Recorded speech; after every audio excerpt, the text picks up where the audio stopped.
Robert Vaughn was born on November 22, 1932, at Charity Hospital in New York City to Gerald Walter and Marcella Frances Vaughn. His father was a radio actor, and his mother was a stage actress. After his parents' divorce, Vaughn was raised by his grandparents, Frank and Mary Gaudel, in Minneapolis while his mother pursued her acting career. In a 1965 interview with the New York Sunday News, Vaughn discussed his troubled childhood, describing himself as emotionally unstable and excessively proud. He frequently felt miserable, saying, "I cried all the time and I was always getting beat up." Vaughn attended Lowell Elementary, Jordan Junior High School, and North High School in Minneapolis, where he graduated in 1950. Known as Nobby, he was involved in various activities during high school, including working on the Polaris weekly school newspaper, participating in the student council, and excelling in sports. He was even appointed captain of the cross-country team. Following high school, Vaughn enrolled at the University of Minnesota as a journalism major but dropped out after a year to move to Los Angeles with his mother. He obtained a bachelor's degree in theater arts from Los Angeles City College in 1956 and later earned a master's degree in theater from the Los Angeles State College of Applied Arts and Sciences in 1960. Vaughn continued his academic pursuits, earning a Ph.D. in communications from the University of Southern California in 1970. His doctoral dissertation, titled The Influence of the House Committee on Un-American Activities on the American Theater 1938-58, examined the impact of the committee's actions on the American theater. His research involved questionnaires and interviews with witnesses labeled incooperative by the House Un-American Activities Committee. In 1972, Vaughn published his dissertation as a book titled Only Victims, a study of show business blacklisting.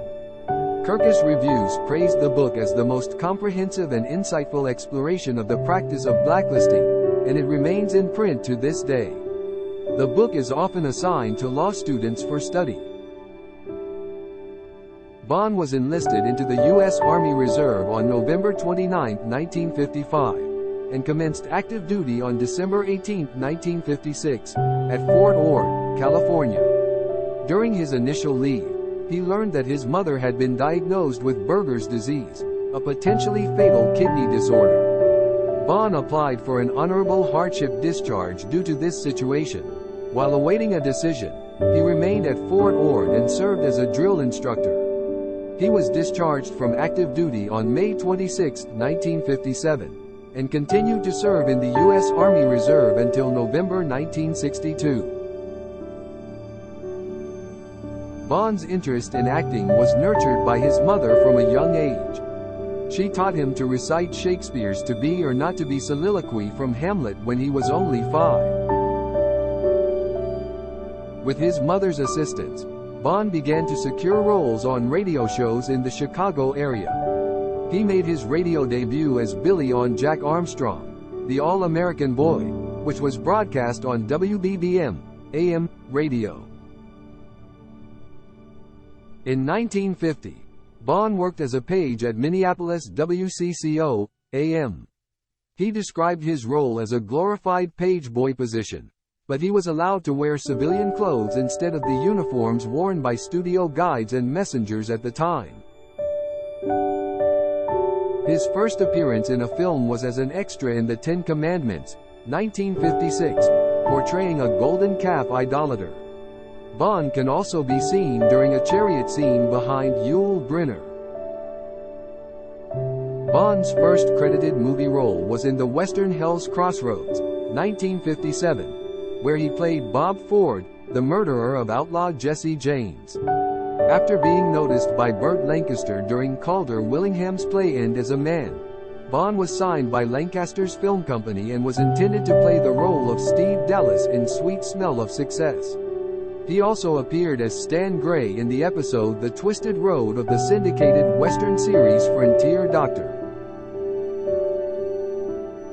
Vaughn's breakthrough role came in The Young Philadelphians, 1959. He attributed his major film debut to Paul Newman. He recalled, "The person who launched my career into A-list movies was Paul Newman. When my agent informed me that Warner Brothers had a role for me in The Young Philadelphians, I mentioned it to Paul, who was a member of the same health club as me. He told me it was the perfect role for me and offered to do the screen test with me. This was unheard of. During a screen test, you run your lines with a script girl who is off camera. I had never done one before, but Paul did it with me, and the result was wonderful." In the film, Vaughn portrayed Ched Gwynn, an alcoholic who lost his arm in the Korean War and was wrongly accused of murder. His performance earned him nominations for both the Academy Award for Best Supporting Actor and the Golden Globe Award for Best Supporting Actor, Motion Picture. Vaughn's subsequent role was as the hired gun Lee in director John Sturges' 1960 film The Magnificent Seven. The film was an adaptation of Akira Kurosawa's 1954 Japanese samurai epic Seven Samurai, set in the American frontier. Vaughn's portrayal of the gunslinger Lee included his consistent wearing of black gloves throughout the film, symbolizing his aversion to getting his hands dirty even as he continued to kill for pay. Vaughn's acting depicted Lee's internal struggle with fear. Having lost his courage, he could not fight until he eventually mustered the internal strength to face certain death while rescuing hostages. When given the opportunity to escape, Vaughn's Lee is told, "Go ahead, Lee, you don't owe anything to anybody." His response? "Except to myself." Vaughn tied the knot with actress Linda Staub in 1974. The couple shared the screen in a 1973 episode of The Protectors titled It Could Be Practically Anywhere on the Island. They adopted two children, Cassidy, born 1976, and Caitlin, born 1981, and made their home in Ridgefield, Connecticut. In the late 1960s, Vaughn was romantically involved with Joyce Jamieson. She guest-starred alongside Vaughn in a 1966 episode of Uncle titled The Dippy Blonde Affair. For a considerable time, it was widely believed that Vaughn was the biological father of English film director and producer Matthew Vaughn.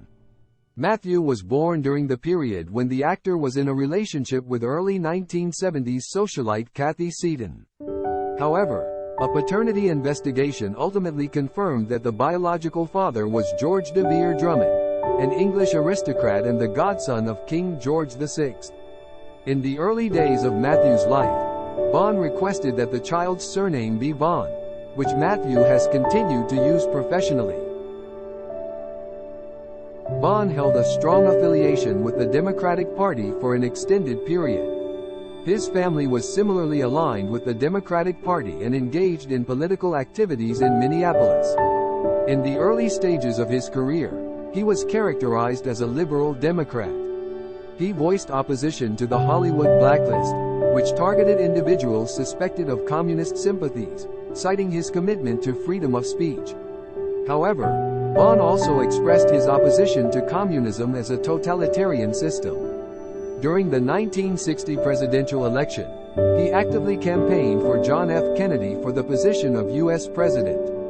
He assumed the role of chair for the California Democratic State Central Committee's Speakers Bureau and played an active role in promoting candidates throughout the 1960s.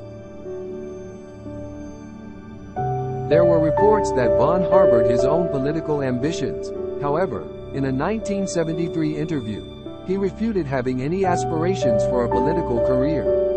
During a discussion with historian Jack Sanders, he conveyed that following the assassination of Robert F. Kennedy in 1968, he lost heart for the battle. Vaughn passed away in a hospice located in Danbury, Connecticut, on November 11, 2016, just 11 days prior to his 84th birthday. His death came after undergoing a year-long treatment for leukemia.